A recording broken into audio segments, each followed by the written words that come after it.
جنہوں نے ایسی برائی کو ایجاد کیا جو ان سے پہلے دنیا میں کسی قوم نے نہ کیا تھا۔ ایسی بدکاری جس کی مثال تاریخ میں کہیں نہیں ملتی۔ اس قوم نے ایسا کیا کام کیا تھا اور ان کا کیا انجام ہوا؟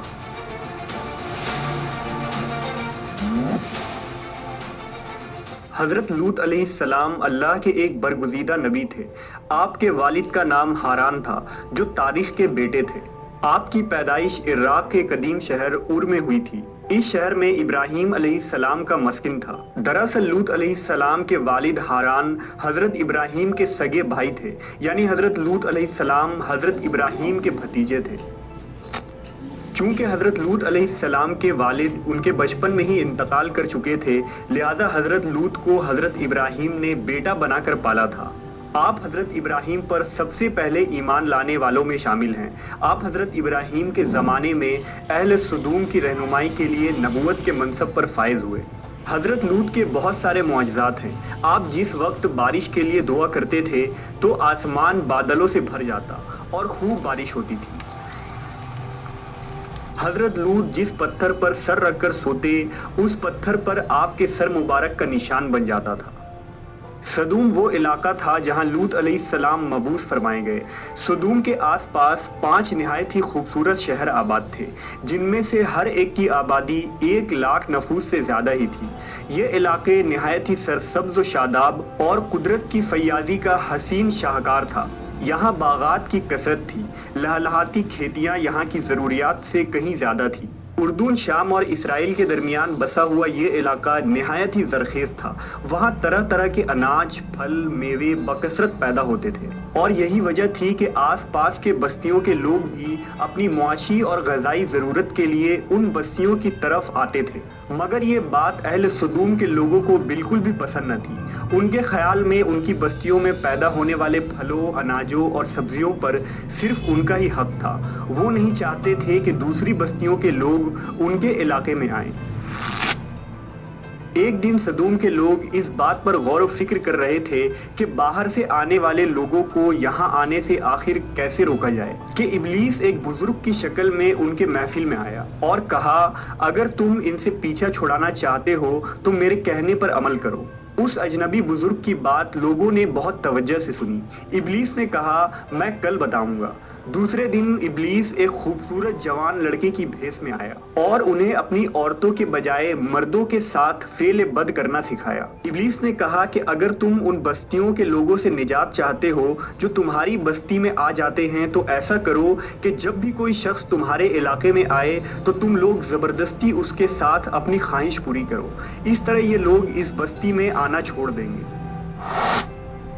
اپنی نفسانی خواہشات کے لیے مردوں سے بدفعلی اس قوم کا دستور بن گیا تھا۔ یہاں بے حیائی عام ہو گئی تھی۔ حکمراں، سردار، رؤسا، ہر طبقے میں گھر گھر یہ عمل پھیل گئی تھی۔ بھری محفل میں یہ لوگ اس فحاشی کے کام کو کر کے خوش ہوتے تھے۔ کوئی بھی محفل اس کام کے بغیر ادھوری سمجھی جاتی تھی۔ خاص کر مسافروں میں سے کوئی خوبصورت لڑکا ہوتا تو یہ لوگ اسے اپنا شکار بنا لیتے۔ تلمود میں لکھا ہے کہ اہل سدوم اپنی روزمرہ کی زندگی میں سخت ظالم، دھوکے باز اور بد معاملہ تھے۔ کوئی مسافر ان کے علاقے سے بخیریت نہ گزر سکتا تھا۔ کوئی غریب ان کی بستیوں سے روٹی کا ایک ٹکڑا نہ پا سکتا تھا۔ بارہا ایسا ہوتا تھا کہ باہر کا آدمی ان کے علاقے میں پہنچ کر فاقوں سے مر جاتا اور یہ اس کے کپڑے اتار کر اس کی لاش کو برہنہ دفن کر دیتے۔ اپنی وادی کو انہوں نے ایک باغ بنا رکھا تھا جس کا سلسلہ میلوں تک پھیلا ہوا تھا۔ اس باغ میں وہ انتہائی بے حیائی کے ساتھ اعلانیہ بدکاریاں کرتے تھے۔ حضرت لوط علیہ السلام نے انہیں توحید کی دعوت دی اور بدکاری کے اس گھنونے عمل سے توبہ کرنے کا حکم دیا۔ حضرت لوط نے کہا، تم بے حیائی کیوں کرتے ہو؟ کیا تم عورتوں کو چھوڑ کر لذت حاصل کرنے کے لیے مرد کی طرف مائل ہوتے ہو؟ حقیقت یہ ہے کہ تم احمق لوگ ہو۔ حضرت لوط اہل سدوم کو دن رات واعظ و نصیحت کیا کرتے، لیکن قوم پر اس کا کوئی اثر نہ ہوا، بلکہ وہ بہت فخریہ انداز میں یہ کام کرتے تھے۔ انہیں حضرت لوط کا سمجھانا بھی برا لگتا تھا، لہٰذا انہوں نے صاف صاف کہہ دیا کہ اگر تم ہمیں اسی طرح برا کہتے رہے اور ہمارے کاموں میں مداخلت کرتے رہے تو ہم تمہیں اپنے شہر سے نکال دیں گے۔ حضرت لوط نے نصیحت و تبلیغ کا سلسلہ جاری رکھا، لہٰذا ایک دن اہل سدوم نے خود ہی عذاب الہی کا مطالبہ کر دیا۔ اللہ تعالیٰ نے اب تک ان کے اس بدترین فحاشی اور بدکاری کے باوجود ڈھیل دے رکھی تھی، لیکن جب انہوں نے حضرت لوط سے ایک دن کہا کہ اگر تم سچے ہو تو ہم پر عذاب لے آؤ، لہٰذا ان پر عذاب الہی کا فیصلہ ہو گیا۔ اللہ نے اپنے خاص فرشتوں کو دنیا کی طرف روانہ کر دیا۔ یہ فرشتے دراصل حضرت جبرائیل، میکائیل اور اسرافیل علیہ السلام تھے۔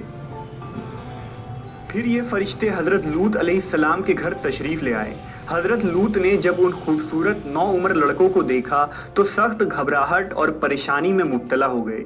انہیں یہ خطرہ محسوس ہوا کہ اگر ان کے قوم کے لوگوں نے انہیں دیکھ لیا تو نہ جانے وہ ان کے ساتھ کیا سلوک کریں گے۔ حضرت لوط کی بیوی کا نام وائلہ تھا، اس نے آپ پر ایمان نہ لایا تھا اور وہ دراصل منافقہ تھی، وہ کافروں کے ساتھ تھی، لہٰذا اس نے جا کر اہل سدوم کو یہ خبر دے دی کہ لوط کے گھر نوجوان لڑکے مہمان ٹھہرے ہوئے ہیں۔ یہ سن کر بستی والے دوڑتے ہوئے حضرت لوط کے گھر پہنچے۔ حضرت لوط نے کہا، اے قوم، یہ جو میری قوم کی لڑکیاں ہیں یہ تمہارے لیے جائز اور پاک ہیں۔ اللہ سے ڈرو اور مجھے میرے مہمانوں کے سامنے رسوا نہ کرو۔ کیا تم میں سے کوئی بھی شائستہ آدمی نہیں؟ حضرت لوط کی بات سن کر وہ لوگ بولے، تم بخوبی واقف ہو کہ ہمیں تمہاری بیٹیوں سے کوئی حاجت نہیں، اور جو ہماری اصل چاہت ہے اس سے تم بخوبی واقف ہو۔ قوم لوط کے اس بے شرمانہ جواب سے اندازہ لگایا جا سکتا ہے کہ وہ فعل بد میں کس حد تک مبتلا ہو چکے تھے۔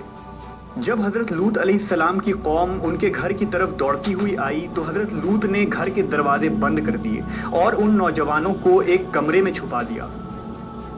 اس بدکار لوگوں نے آپ کے گھر کا گھیراؤ کیا ہوا تھا اور ان میں سے کچھ گھر کے دیوار پر بھی چڑھنے کی کوشش کر رہے تھے۔ حضرت لوط اپنے مہمانوں کی عزت کے خیال سے بہت زیادہ گھبرائے ہوئے تھے۔